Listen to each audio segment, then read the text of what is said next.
G'day YouTubers, and welcome to another episode. This trip was another attempt to get out for an overnighter offshore.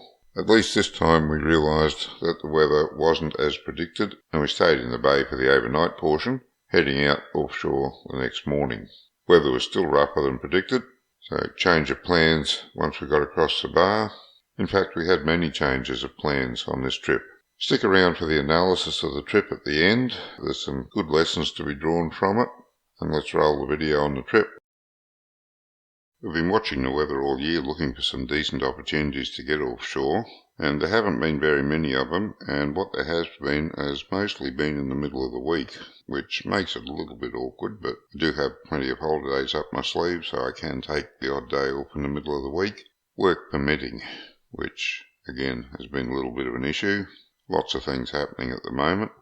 Anyway, I was watching the weather leading up to it, and it looked like we had a really good shot at the Wednesday, so we decided that we'd go out after work on the Tuesday afternoon, late.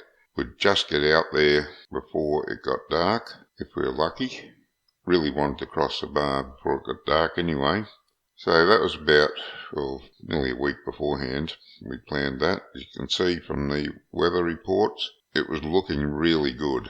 Both the Bureau of Meteorology and the Global Forecasting System agreed on the wind, and the Auswave prediction on the swell was under a metre with a 12 to 14 second period, which was almost a glass out wide. So that was what we were expecting when we planned the trip. When we locked in the holidays to get out there, that was about the 11th and 12th, the Brisbane wave monitoring buoy was showing conditions were not too bad. Could have lived with the conditions that was showing, even if it didn't get any better. But we expected it might have got better. So we locked in our holiday, locked in the trip. I checked the Brisbane wave monitoring buoy the morning before we went out, as the 14th, and that looked pretty dismal. The significant wave height was near 3 metres, and the maximum peaks were near 6 metres. Certainly didn't want to go out in that. But by the time we were thinking about heading out, looking at it, I could see that the waves were tapering off, so we decided that we'd stay in the bay overnight, and if it looked like it might have been reasonable in the morning, we'd head out over the bar then. Didn't want to upset our plans. We had the boat packed, we had our holiday booked, we went ahead with it.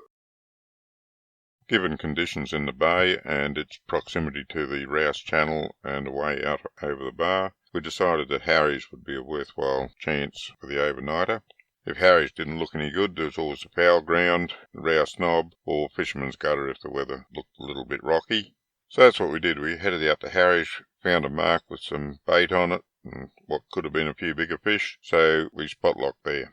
And just while we're travelling, have a look at that water. It was calm as. It got better the next day in the bay, but I thought this was pretty good.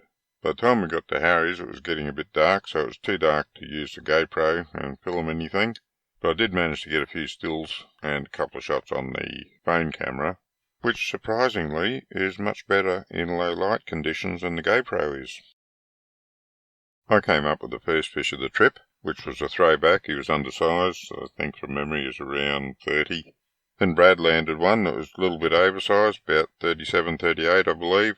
Then I landed one in the mid-40s, which I was pretty happy with. But then it quietened down a bit.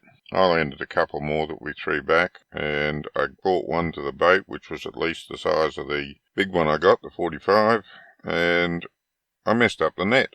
I haven't done that in a long time. I was putting the net in the water, I was a bit slow, and I had too much leader out. I should have wound in just a little bit closer. Anyway, he moved the wrong way as I put the net in. He went under the net touched him, he got a fright, he twisted around, and somehow he got the hook out. These things happen, but it wasn't a happy moment. But that was about it for the night. The bite died off then. The full moon at night didn't help us, so it was time to eat. And eating on the boat on an overnighter has become something of a gourmet affair now. Have the barbie on board, which I've done a video on in the past. It is just great. You could even do a roast on it if you wanted to. My wife went all out this time, gave us a couple of really nice bits of steak, some onion to cook up, and she baked some potatoes and gave us them to heat up again. I think that meal was one of the highlights of the trip actually. The bar wasn't too bad at all. I think probably 1.4, 1.5 was the biggest waves we encountered going across it. But they were pressure waves, they were very steep, Just had to use a little bit of caution as you approached them. Got outside and headed for the bait ground. We're a bit early for that. I usually find that the bait doesn't come till the sun's up a bit. We did try. We got one and dropped one, and that was about it. There was one other bait there. Must say he was far more persistent than we were. I circled around. I didn't find any large schools of bait, just some small schools, and that's where we got the couple that we did bring up to the boat. One we actually landed. But he must have been chasing those small schools around, because we were both in pretty much the same area circling around. And he was persisting after we left. He was there before we got there. So I hope he got some for all his effort. But we had plenty of bait from Mr. Bait, and that's good bait, so we headed out to see what we could do with that. We poked our nose out past Point Lookout, and we decided that the conditions there didn't warrant going out any deeper. Given what the wave rider boy was telling us, we decided to change the plans was appropriate, and we headed up to the 29 fathom line where it was going to be a lot calmer. Yeah, he might actually be on. He might be small. Oh yeah, I think he might be on. Not real big. If you're wondering why I'm using an electric reel in 29 fathoms of water, here's the story. I've packed this reel on 3 trips now, expecting to get out deep, and I haven't. I figured third time lucky, but it wasn't. So I carted it around all this time, wasn't going home this time without using it. Shallow water or not, that reel came out.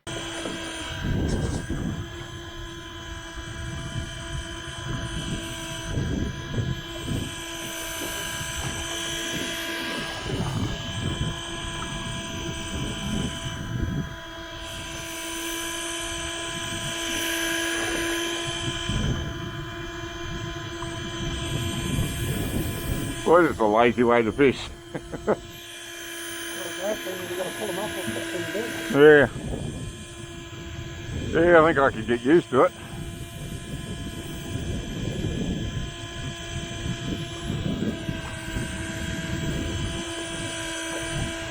Yeah, I got him.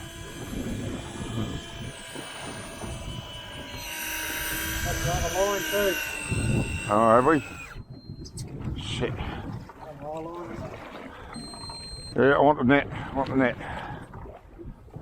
Want the net? Yeah, I want the net.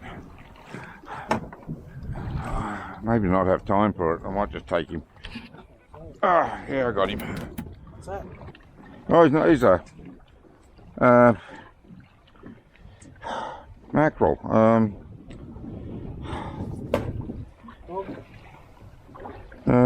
what do they call them?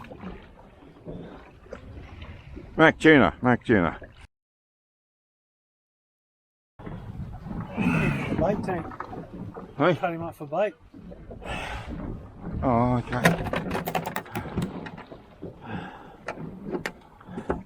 Good fresh bait.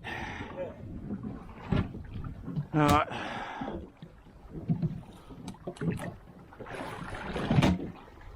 So what are we doing? Going in. Going in? Might as well. Okay. Not too long there. We'll... Yeah, it'll be too late for everything then. Grinner. Grinner. Big grinner.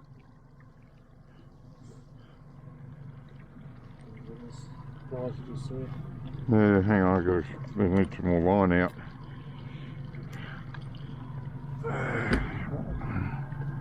Have that. Yeah. Yep.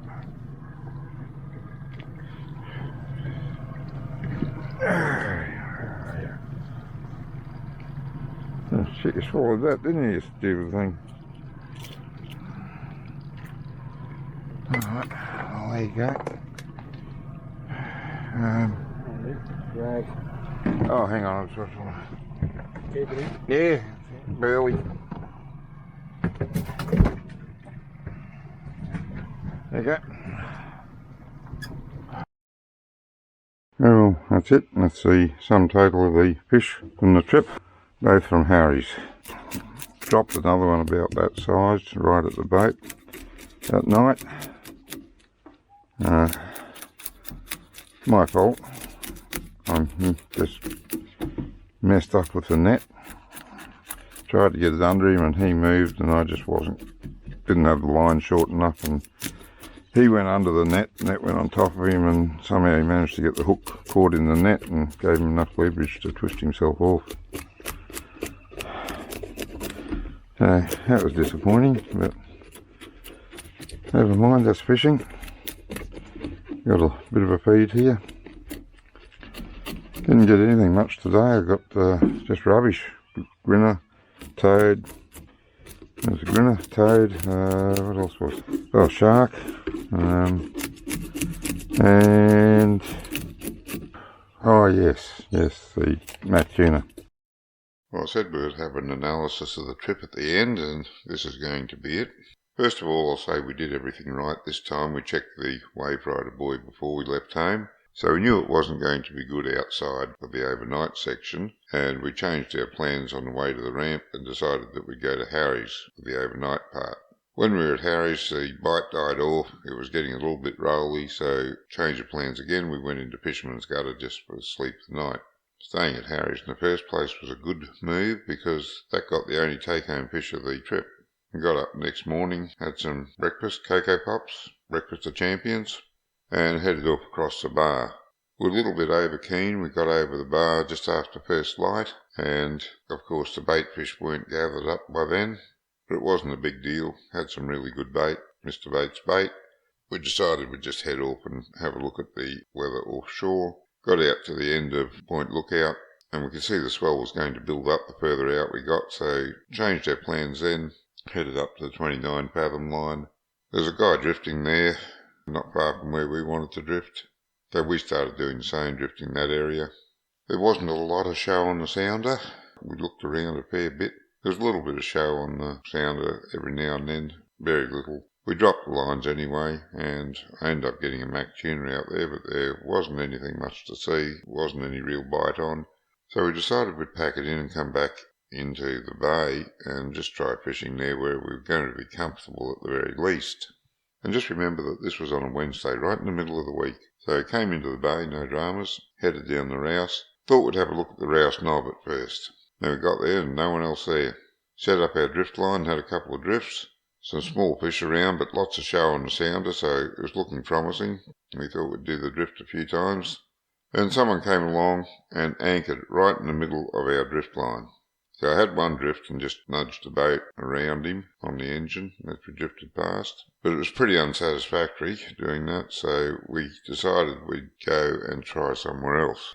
Being Wednesday, and being that the Rouse knob wasn't busy, I figured we had a pretty fair chance of getting another spot. So I said, let's go out and try the foul ground. Away we went, from the Rouse knob out through Fisherman's Gutter to the foul ground. And there was 3 boats there, and they were packed pretty tight around the best fishing mark there.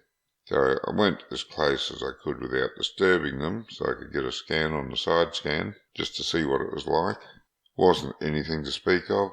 We talked about it for a minute and decided that we should head for Harry's, where we got them the other night. And we thought that would be a reasonable shot again. I could see there was a few boats at Harry's, but I didn't really appreciate just how many until we got a bit closer. Every single mark in Harry's had 2 boats on it, I reckon. There was more than 30 boats in Harry's on a Wednesday in the middle of the week. I don't think anyone that owned a boat was at work. I mean, it was a perfect day on the bay, but really, how many blokes get a day off in the middle of the week? So we had a bit of a look through Harry's. We just idled through it, so we didn't disturb anyone. Had our sounder on scanning. There was one place I was nearly going to stop, but I saw there was a guy already on that drift line. He sort of came back, trying to assert that this was his drift line, and I thought, oh, okay, let him have it. We decided that we'd try the West Peel Artificial Reef, but we're getting a bit late for that. The tide was running pretty well by then. So we did stop and we had a drift at the West Peel Artificial Reef. I pulled up a shark. Brad got a toad. So we landed a couple of fish, nothing we wanted. I didn't have the camera on for either of them. I thought I did, but I think the battery had gone. Anyway, the point of the whole thing is that every time I go out and I'm wishy-washy and keep changing my mind about where we're going to fish, I have a poor trip. I think the key is to go out, decide where you're going to fish, have a backup plan by all means, perhaps even have 2 backup plans. But make up your mind early enough to get on your spot. Because if you start moving around the bay on a good day, when there's a lot of boats out, you're not going to find a spot at all. You have to be there first, get anchored up or spot locked on your spot, and you stay there. Presumably, if you got there early and you've sounded around, you've anchored on a spot or spot locked on a spot that has fish and you've seen them on the sounder. Then you can burley up and keep them around, but the key point is to get that spot and camp it. I mean, there's no doubt that a bad day in the water is better than a good day at work, but it's still nice to have a bit of relaxation fishing, and I don't care if I catch anything, but I do like to get a bite. If I'm getting a constant bite, even if I'm pulling up undersized fish, I'm happy. If I'm just sitting there and there's no bite, then yeah, I get pretty bored pretty quickly. Hopefully the weather is going to improve a bit as winter wears on, so that we can finally get out offshore. I haven't done another of the offshore series for a while. I have been waiting to see if I could get offshore and fish some of the areas that I'm going to talk about, but that's not happening. So what I've decided to do is probably the next episode that goes up will be another of the offshore series. Whether or not I get out there and fish it doesn't matter. I'm going to put one up. And what I'm going to do is, if I do get out and fish some of these areas, I'll refer back to the videos where I showed you the marks and talk about fishing those marks. The way the weather's going, that's about the only way the series is going to progress. So that's the plan for the future. Lots of exciting things happening. I'm not going to talk about them now. Some very exciting things are happening, and I think you're going to appreciate some of the videos that will come out late in the year. Until then, good fishing.